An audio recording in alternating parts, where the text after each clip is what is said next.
Hello, welcome back. You're listening to Send Him Off, and my name is Sam. And joining me, as always, is my giggly, ever-present podcasting partner, Oh, Alex. I don't know. It's the last one. So like you've been listening to us these last five. If you're still with us, if you haven't listened to them all, go back to the last five if nothing else, just to listen to me giggle at the intro. But yeah, we're here. It's the last one of the day, final one of the session. Leeds United, and Sam, we're joined by United. We're joined by making his third appearance, Lou from the hat trick. LS11, the hat trick. How you doing, mate? Yeah, good. How are you, boys? Good, yeah. Good, Thank you for coming back. We appreciate it, mate. That's all right. Looking forward to it. Hopefully, it will be slightly more upbeat than last season. Yeah. That's what We'll I was see. just about to ask you. Last season, if you could sum it up, how would you do that? It was just pure stress. Every game meant something massive, and it just got really tiring in the end. You know, I'd like to be in a position this year where I'm not watching Fulham v Everton really needing a result. It would, I'd rather not be watching those games at any point, let alone this season. So yeah, it'd be nice to concentrate on ourselves maybe this year and get a few more wins on the board earlier than the last day. So yeah. So Jesse Marsch, first full season, been a bit of an interesting window for Leeds. Brought in a few. Is it Aronson? Have I got that right? Brendan Aronson, yeah, and Adams, Sinistera as well has come in. But obviously the big ones you've lost Kalvin Phillips, you've lost Raphinha, no Bielsa, first season in a while going into it without Marcelo Bielsa. Mm-hmm.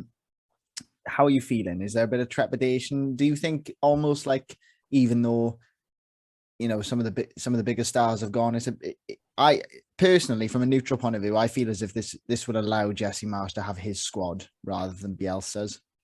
Yeah, and I think the transfer window has sort of proven that, really. He's brought in players that he's worked with before, that he rates, that were sort of players in the price range that we could manage. He's got a full pre-season with most of them, albeit probably will bring in a couple more. But yeah, I quite like his positivity. I think, much like everybody that you've seen, people are still going to struggle with the fact he's American, and he has an American accent, funnily enough. And I think people have struggled to get over that. And on that basis, are not going to rate him. I don't know if you boys have seen some of the ridiculous odds for the first manager to get sacked, and like who is the worst manager in the Premier League and this sort of thing before, he's even really had a chance. It's a miracle in many ways he kept us up with how depleted the squad was last season, and just how we didn't look like we could play football anymore. There was a lot of things that he did last season that I think are really good signs. The fact he's had adversity as soon as he's come through the door, I think, is a really good thing going forward for us this season. Yeah, I was going to ask, just briefly before we move on, what's your opinion? Has your opinion changed at all on Jesse Marsch, or are you still, fully backing him? Because I can't remember for the life of me now who it was. But someone said like the talk around Leeds was that like he wasn't really that popular anymore. I think the players are buying into him, but again, It's one of these things where if results aren't going well, he wasn't getting blamed last season for results because of what he inherited. A lot of the blame was towards the board. It'll be interesting to see what happens this season if a few losses sort of occur in the first 10, 15 games. But as far as I understand, the players are on board. It's his team. It is going to be different tactically and everything else to how he wants to play, and so it should be.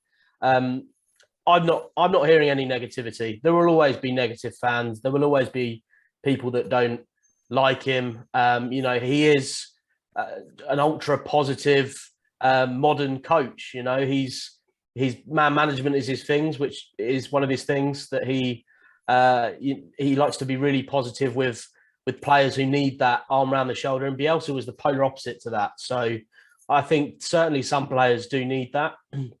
I think Dan James is one of them. Rodrigo is one of them. Bamford. Forward players that score goals. These guys need confidence, and I think his attitude is pretty good. So yeah, I'm not negative towards him. I was always quite pleased with the appointment. On paper, it looks very good. He was very unlucky to even be sacked from the Leipzig job. Anyway, so yeah, I'm relatively excited, to be fair. Yeah, summer of big change with Leeds, as I mentioned. Obviously, Kalvin Phillips and Raphinha out the door. So who as fans are you sort of looking to as the figureheads, the sort of new figureheads for this season? That might be old figureheads, but anybody to sort of fill the boots of those two as the big two? I think it's hard to say in terms of new signings who's going to be the new sort of main guys. I think Jack Harrison is obviously going to be quite a big player for us. Although there has been rumours about him potentially going to Newcastle if they meet the valuation. I personally can't see that, especially because to begin with, at the start of the season, Dan James will miss the first game due to suspension. So you need Harrison to be playing. Mark Rocker from Bayern Munich, who we signed from Bayern Munich, looks like a really, really good signing. He's been really bright in pre-season. So I think time will tell with that. I'd like our goalkeeper to not be as busy this year, but I think obviously Meslier has got a lot of talent, and he showed what he can do. Definitely the last couple of seasons. I think he's going to be very important for us to stay fit as well. It's because we don't really have an experienced backup goalkeeper yet. I'm expecting Harrison to have a big season, and I think he's our main man. And you'd say probably Joffrey Gelhardt as well, who's about to sign another 5-year deal with us, which is brilliant. I don't know what you boys know about him or what you saw of him last year, but a lot of very valuable contributions at really critical moments in the season, albeit two of them against Norwich. But yeah, he's a big player and he looks like a real talent. And I think most people will agree he's, in the next few years, certainly due a big move if he carries on developing the way he has been. Yeah, interesting. I've seen a lot of people say, not just Leeds fans, that he might be the one in the Premier League this year to really, really stake a claim and make a breakthrough. So, yeah, if he gets game time above Bamford, I'd recommend him as someone to whack in your fantasy team for Are you putting him as like your sort of new number 9, or because Bamford's season last season or season before, but he's got a few injuries. They're sort of niggling at him. Yeah. What's the score? I don't think Bamford's fully fit yet. He's played minutes in every game of the preseason so far. Okay. Sorry, 3 out of the 4. I'm fully expecting Gelhardt to start up front, which will be exciting. And I think they're going to be very cautious with Bamford in getting him back fit. So Bamford will definitely play his part. I still think he needs to score at least 10 goals for the times that he does play. He needs to contribute. But it will be interesting to see how we use him. But, I'd like for Gelhardt to fire early doors and be hard to move out the team. That would be the best case scenario. And that gives competition to Bamford as well, to maybe a bit more desire to get back to his best. And it was weird last season because he spent the most part, despite all the intensive murder ball training and everything else with Bielsa, he stayed fit for a long time. And we signed him when he was injury prone. We bought him for 10 million from Middlesbrough, and he came as a player who was, supposed to be Premier League ready. He'd been at Chelsea and everything else, and he'd not quite done it. So he wasn't really an injury-prone player until last season, where his body just seemed to fall to bits. It wasn't just one injury; it was several. So, yeah, I do worry for him because he does need to have a big season, and yeah, they're being cautious with him, and I think that's the right way to go. Yeah, definitely. Time will tell for sure. Yeah, time will tell. So, What's next, Al? We've had the key player. Have we had key players? Yeah, we've done key player. Underrated player is then. So if you're a neutral like us, who would you point out to us that that player who might not get all the headlines, might slip under the radar a bit? Who would you say keep an eye on this guy? I think Brendan Aronson, the caliber of player and the position he plays, I think if he starts hitting form, will take a few headlines. Again, is there that much hype around American players? Does there tend to be? Like even, Pulisic didn't even play that much last year, and he's quite obviously the best American player. Aronson is definitely exciting. I think he's the one to watch. I don't think... I think he'll play every game that he's fit. He's got a lot to offer. And you know what it's like when you don't really follow a certain league and you see where he's gone. All you can go on until you see the pre-season stuff, which isn't always amazingly competitive. It's about getting minutes and everything else. Your opinion is based on YouTube highlights, so it's very difficult to tell. But on paper, I think he will slip under the radar, and I think he's not. His physique is not daunting. He's not going to scare defenses, but he's very skillful, very very hard working, and gets on really well with Marsch and fits into his system. And I think that's what Leeds will be this year. I think we'll be solid, and I think we'll be solid in every position, and less vulnerable. I think that's what we need to be. We did have injuries last year, but we also played a lot of terrible football, and we defended really badly for most of the season, and we got beaten by some really big scorelines, which I went to the most amount of games I've ever been to Leeds last season. I got to 22 games, and seeing the majority of those being hard beatings at home was really, really tough to take, because, you boys will know yourselves, in adversity, atmospheres and fan bases can get very toxic, and it's very, very difficult. It's very, very difficult to bounce back because the players feel it. And that's why I keep banging on about the whole Marsch ultra American positivity. I think it's a really good thing, considering what happened last season. With a fresh, clean slate, I think that's exactly what Leeds need. Yeah, very good point. And you've kind of sort of made me rethink what sort of presumptions I had already about Leeds this season. So yeah, I don't know, because we didn't really tip Leeds. I won't get into our predictions yet, but we didn't tip them to do particularly well. I am starting to feel what we're going to call now the Norwich effect. Yeah, this is the Norwich effect. Yeah, last year we had our Norwich guest come on. We were convinced they were going to go down. He then came on and convinced us they were going to stay up. So we were like, yeah, sure, they're going to stay up. We put them like 15th. Yeah. And then last season happened. And then they went down. Obviously, I'm starting to feel that with Leeds now. And, you're talking a good talk, and I really do want to believe you, because it's just, the thing is, I just think about last season and how it all sort of played out, like you say. Yeah. A lot of tough scorelines. It's when you know about your club and you follow them as closely. I don't think I've ever been really deluded. I knew we'd struggle last season. I didn't think we'd be in a relegation battle, admittedly, but I didn't think we'd be top half. So I'm more positive this season in that we've got more balance, more depth in the squad. The names on paper are not going to excite as much. We don't have a talisman, if you like. We don't have Raphinha to keep us in games or win us games. The guy basically kept us up single-handedly.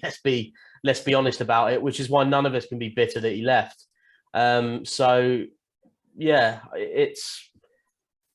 you can only be positive about it. I don't think we'll be in a relegation battle this year, but I think we'll be sort of top of the bottom half. And I'm going to believe you. I'm going to get second again. I don't care. I will believe you. I don't think our football will set the world alight either. I just think we'll be more solid. Stable season. Which I'm happy to be, because relegation battles are absolutely horrendous. And literally answers my next question. I was going to ask, where would you be happy with? But I'm assuming that means steady above the sort of relegation scrap, sort of mid-table. Above 15th, as in just like, I think it was Palace we finished 2 points behind in the end last season. And that's no mean feat. I know it's not, and they weren't amazing. They had everybody raved about them. Everybody wants them to be amazing because Pat Vieira is their manager. And I've got very weird about Palace recently. I don't know why. They've never bothered me before, but they had obviously Conor Gallagher on loan from Chelsea, and he did very well. They've not got him this time. We played them in pre-season the other week. They didn't look particularly good. I know it's by the end of the season, but again with Southampton finished on 40 points, but they were on 40 points for like almost the last 10 games. It was like they completely switched off once they got to 40 points. It was very bizarre. But yeah, relegation battles are really, really tough.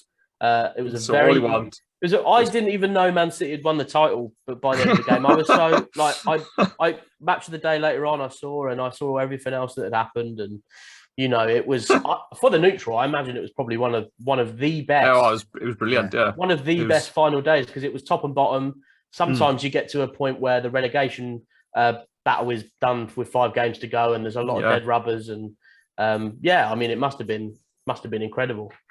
Yeah, it was for us, not so much for fantastic. You. What a day! Yeah. Well, it was a good day in the end.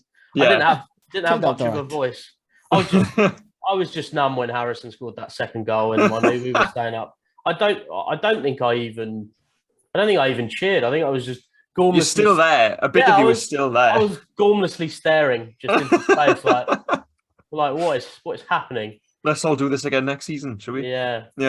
Yeah. People say, "Oh well, at least it wasn't boring." It was like, well, you know, there are probably some people out there that genuinely have heart conditions now. So, like, I don't know. I don't know if that's good. You know, you're talking about people in a sort of 15 maybe to 35 age range. You know, you've got to think about the older chaps the over 65s. You know, the over 65s. You know, these season ticket holders that go home and away. Like, this is a lot for them. to take in, you know, even the healthy ones. The old NHS is under strain. Supporting Leeds should come with a health warning. I think following football should come with a health warning. No, you're right. Right, so you've given us an inkling. Are you willing, Lou, to put your neck on the line and definitely give us a little before we know what even knows? Just chuck it on the line. Just kill me. Are you willing to give us a? Are you willing to give us a little prediction as to where Leeds are going to finish? Give us a definitive number. Okay, I'm going to go for 13th. Unlucky for some, but lucky for us because we won't be in a relegation battle. There we are. Awesome. 13th. There we go. Not too bad at all. I'm inclined to believe it. I really am. And I feel like Alex has been duped by her again. I have. Maybe we'll see. Let's get to April or something. We shall see. Lou, thank you so much. It's always a pleasure chatting to you, mate. We love having you on. Do you want to just take a moment just to tell people where they can find you, where they can find the podcast?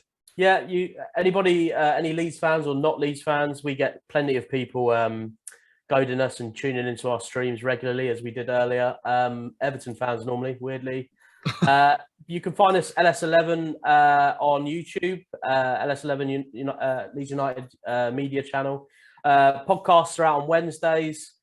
We do pre-match previews on Thursdays, which is a live YouTube stream. So you guys can catch us on there. There'll be plenty going on. Hopefully competitions, giveaways. God knows what else is going on this year. So yeah, tune in, give us a go. It will certainly be a roller coaster, that's for sure. There we go. I was trying not to cough. I'm choking on my Are you still shocked I said we'd finish 13th? Yeah. What did you say?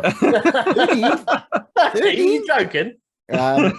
Lou, pleasure as always. Best of luck for the season. Again, I'm hoping now that your prediction will come right. And I know it will. I know it will.